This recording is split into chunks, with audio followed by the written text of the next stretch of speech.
Chapter 5 Repeat Customers. Spring of Axis 22, 5th of April. Leif Wrightingham is a 38-year-old male human diplomat. He had long, wavy silver hair and blue eyes. He had rough golden skin. He stands 170 centimeters, about 5.5 feet tall, and has a beefy build. He had an unusually high-pitched voice for someone so beefy. It was obvious that he had pollen pox, kind of like an allergic reaction with rash and cough. Travelers from the outer cities often find that after spending a day in Glimmerwood Grove, they're suddenly itchy and sneezing. And it's always allergies. I told him to take the roads next time instead of cutting through the woods.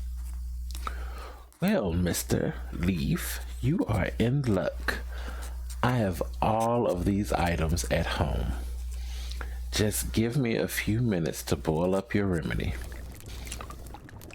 I placed the moon lotus inside of a teacup and sprinkled it with candy rocks, and the teacup and the moon lotus became a bright pink color. Then I started up the cauldron and boiled the drake guano, with water until it became white. I waited for the liquid to cool down and become clear, and then poured the liquid into the teacup. After I poured it into the teacup, it became a nice, light, glittery pink color. Here you are, Leif, an anti-allergen potion. Thank you, kind sir. The flavor of this potion is quite exquisite, and you made it expeditiously. I will tell my friends and leave a big gratuity for you. Thank you, Leif. Have a wonderful day. Since I had plenty of time left, I spent the next 2 days looking for clues about the old village witch alchemist. The first day was a bust, and it didn't help that naughty Papilio started eating a street vendor's rock candy. Naughty Papilio, you were supposed to stay at home. Luckily for me, I had some in my kit. I apologized to the vendor and gave him 3 of my rock candies. And I also gave him some silver. He gave me a chain and told me to lock Papilio up. But I'm not going to do that to my familiar, so I just lied to the stranger and told him that I would. After I took Papilio home, I told him no more treats if he ever stops listening to me. Papilio surprisingly nodded. The next day of wondering, I took a break at the village fountain, and lo and behold, Bo, the cute little halfling who offered me stew, sat beside me and told me of another rumor about the old witch. He told me that she also wrote a book on spell architecture, but most people couldn't read it because it was in Elvish, so she took her books back home. I told him thank you and decided to look under and behind the cupboard where she kept the alchemist tools inside, and sure enough, there it was. A red leather-bound book with gold letters. In Elvish, it says The Princess and the Spellcatect. Most humans would think it's a novel because it's such a big book, but it's actually an educational tool disguised as a children's story designed to teach elven children basic magic. The book was so good I couldn't put it down and finished it in 2 days. After sleeping all day, I decided to test me and Papilio's sickle abilities to get more rock candy. It was tiring doing it all day, but well worth it. Spring of Axis 22, 12th of April.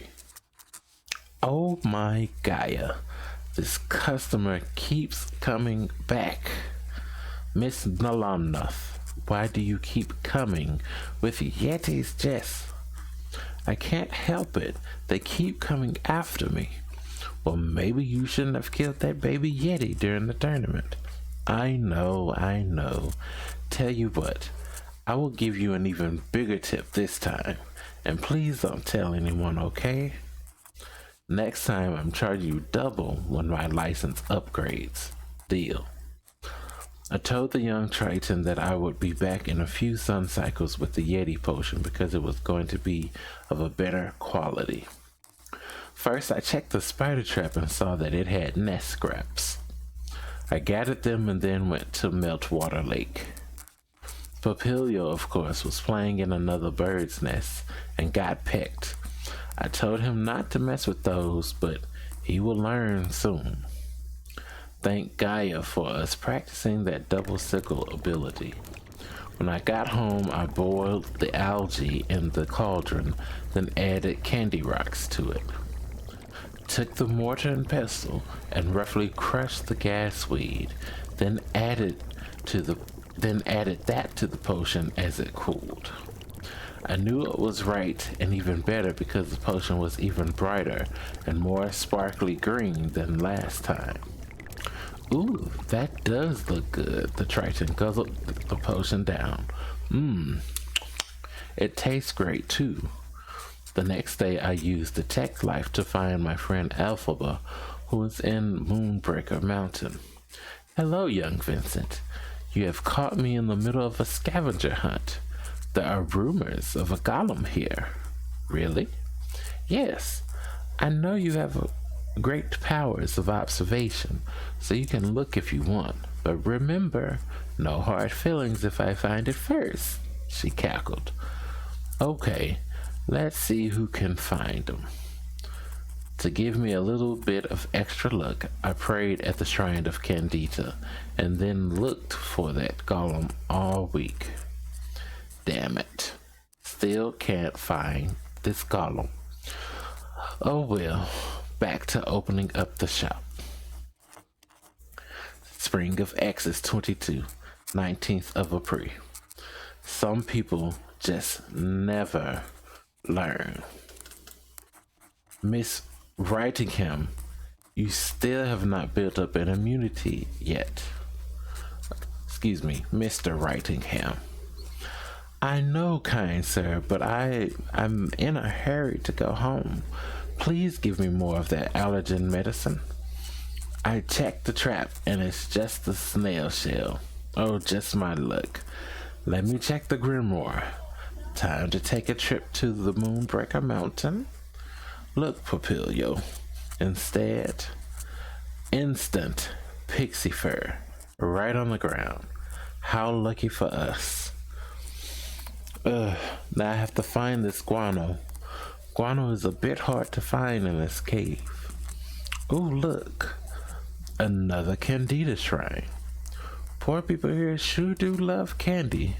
Let us pray for a little more time. Okay, one more time, Papilio. Double sickles. Ah! There is the gold drake guano. Be careful, some of it is too hard to crush. After our little mountain adventure, I went home and got out the cauldron, the mortar and pestle. Then I crushed everything in it, added it to the cauldron, and brought it to a roiling boil. The potion was even brighter and pinker than the last time. Oh, this is really good. Congratulations on your promotion, too. Here's another gratuity for you, young person. Instead of taking on another client for this week, I decided to continue looking for the golem. Alas, still no luck. Maybe next week I can get a wand. Chapter 6, A New Acquaintance. Spring of X's 22, 26th of April. Jetta Chaucer, or is it Chaucer? I always forget how to say her name. Is a 29-year-old female human fighter. She had very long, straight red hair and green eyes, veiny tan skin, stood about 5'9" and had a lean build. She also gestured profoundly during a conversation and fidgets intermittently. Maybe she has ADHD or something. Jetta joined the Fighters Guild and now had Adventure's Rash. It is a rash that affects and dulls the senses, a common ailment for farmhands and apprentices.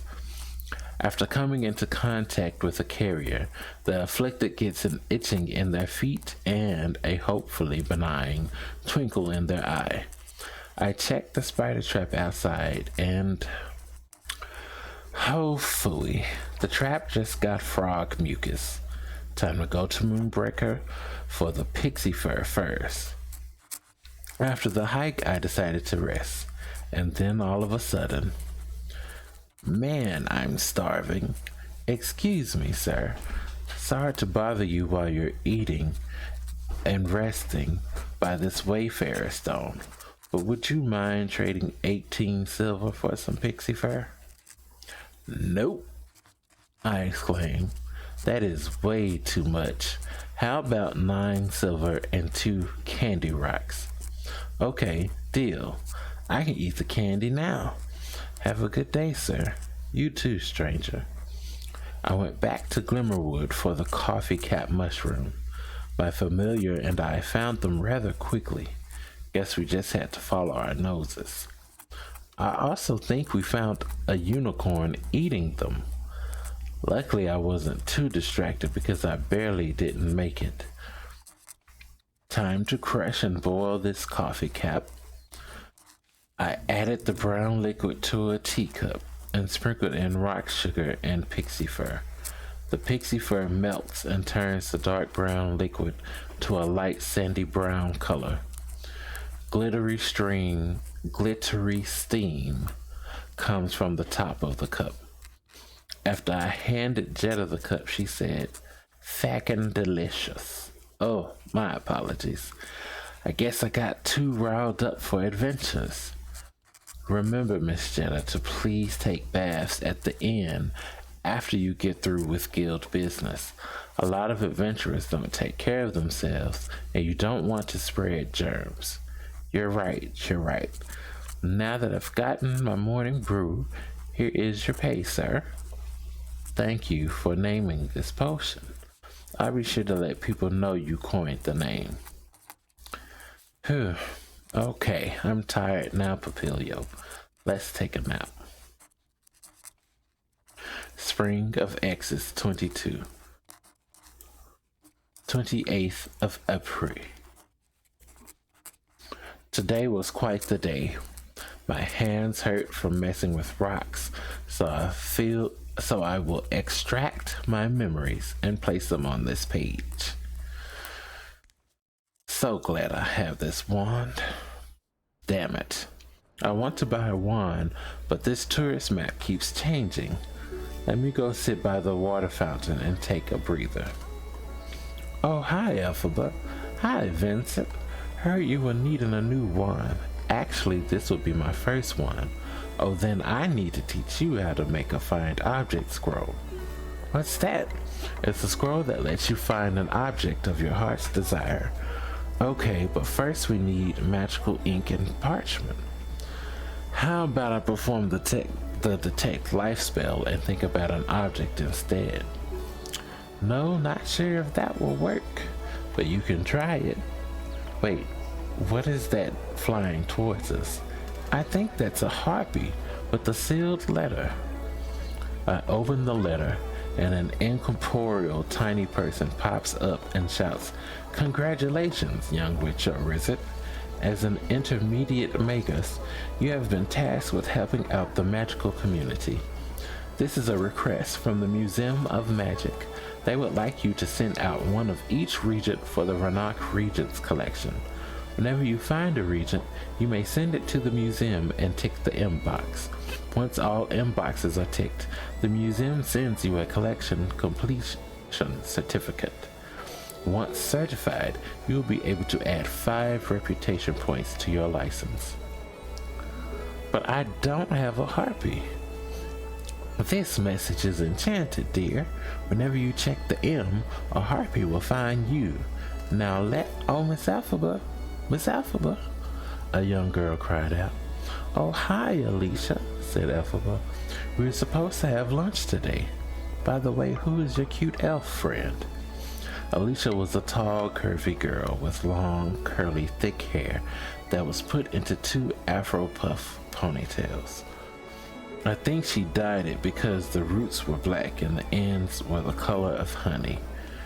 Being a little over 6 feet tall, she was a little bit intimidating, but had model-like features, cinnamon-colored skin, and had heterochromia. The left eye was green and the right eye was blue. Oh, hello, Miss Alicia. My name is Vincent Ouroboros. Hello, Vincent. Nice to meet you. I'm sorry to interrupt your conversation, but I wanted to show Miss Alphaba my new shop. Oh, wow, you have a shop? Well, more like a department. Hyronock is really getting trendy these days. They have this thing called a multi-shop, where multiple shops are all in one building. Alicia, why don't we have lunch in the multi-shop together, said Alphaba. Duh, hello, Alicia. I forgot there was a cafe in the multi-shop. Next thing I knew, all three of us went to the cackling cafe inside the multi-shop. It was a large, lavishly decorated building with 3 sets of stairs. It was very nice, but way too much to take in at once. Luckily, the cafe was a small, quaint, and quiet environment tucked into the corner. The base of the walls were white bricks with off-white painted log columns. There were 8 red brick fireplaces with roasting sticks at each, and several pots and pans hanging from the roasting sticks. Instead of large tables with stools that you'd find at a tavern, the fireplaces each had couches and armchairs, something you'd find in a living room. Welcome to the Cackling Cafe. Do you have a reservation? Unfortunately, we don't. Are you guys busy? Said Alphaba. No, ma'am. We actually just opened, so let me get you the best seats in the house. Oh my Gaia, this is so good. Vincent, I never would have thought to fry sweet potatoes before, said Alicia. Yes, and the steak and steamed broccoli is the bee's knees, Alphaba exclaimed. Oh no, look at the time. I'm sorry, Vincent, but I have to teach you how to make the fine object scroll later. Did you know that scroll kits are now on sale? What? I exclaimed. Excellent idea, Alicia. I didn't think of that, said Alphaba. Since you're registered here as an essential worker, you get half off on the business magic kit.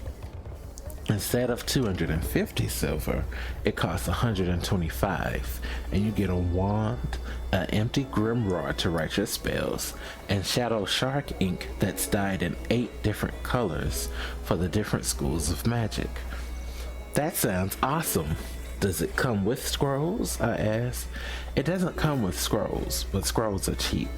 You get 25 of them for 5 silver, Alicia said. Okay, where is it? The Magic Emporium takes up the whole top floor. Thanks, Alicia. Thanks, Alphaba. It was nice to have lunch with you. How much do I owe you? Don't worry about it, Vincent. You can just treat me to lunch next time, Alicia winks, and I blushed and walked briskly away to the Magic Emporium. The Magic Emporium had books upon books, hundreds of wands, hundreds of staffs, scrolls, crystal balls, athames, broomsticks, and even enchanted clothes. Hello, young man. Have you come for a wand? How did you know? Because this wand is really excited to see you. The man pointed at a wand on his counter, hopping up and down. Whoa. It was quite beautiful. It was all black with an amethyst tip. The handle was gold and had a peacock feather peeking out of it. As soon as I picked it up, tiny blue, black, and gold spectral butterflies fluttered around the wand. Oh my, do you know who you are? Vincent Ouroboros, I said. You are more than just your family name, dear boy. You are a descendant of the druidic god of medicine, Isildur. Did he write this alchemist grimoire? Oh no, young man, rest assured it was a nice, lovely young lady who wrote that, but she told me not to tell you. Something about it being part of your apprenticeship. Do you need anything else? Oh yes, the business magic kit. That'll be 125 silver, sir. Here you go. Okay, here's a pouch for your wand. The inks are in this box. A refill is 3 silver per bottle, or 16 silver for all 8. Oh, wait, here's an additional 5 for some scrolls. The shopkeeper handed me 25 scrolls. Each scroll was 36 centimeters long and 28 centimeters tall. Have a good day. You too, apprentice. Immediately after the exchange, the shopkeeper and the store's items vanish. What? Bing, doom, doom, doom. Attention, arcane enthusiasts. The multi-shop will close in 5 minutes. The multi-shop will close in 5 minutes. Spring of Exodus 22, 29th of April. I traveled to the mountains and began casting Detect Life every day for the next 6 days to try to find the Golem, and I finally found him. Hi. Hello, Vincent. My name is Marburu. How does everyone know my name? Well, not everyone, sir. Just the ones that are meant to help you. Thank you, Marburu, but it looks like you need help. As a matter of fact, I do. If you can feed me candy rock and marble for 10 different days before the spring season is up, I can help you fix your cabin during the summer before autumn gets here. Feed me 100 silver, and I can add a garden plot too. Okay, Mr. Marburu, you're on.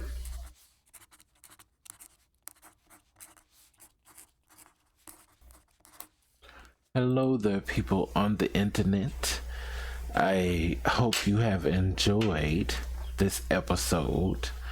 I'm sorry that I couldn't put all of the special sound effects in it, but I did have a little illustration in it, and I may have some in the Flower Festival episode. I know the next episode won't have illustrations, but the Flower Festival episode will, and it will have music and sound effects.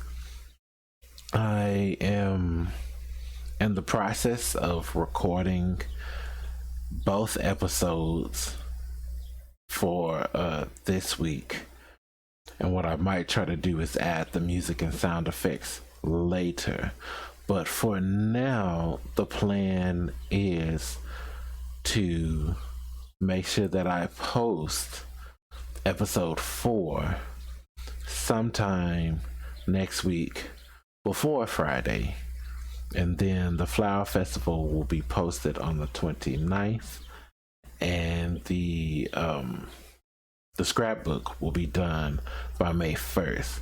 Depending on the time constraints and several factors, I may have it posted earlier than the 29th, especially since I want to have as much time as possible to do both of those episodes. Shoot, I may have episode 4 posted on Monday if I do this right. But anyway, y'all be safe, be good, and peace.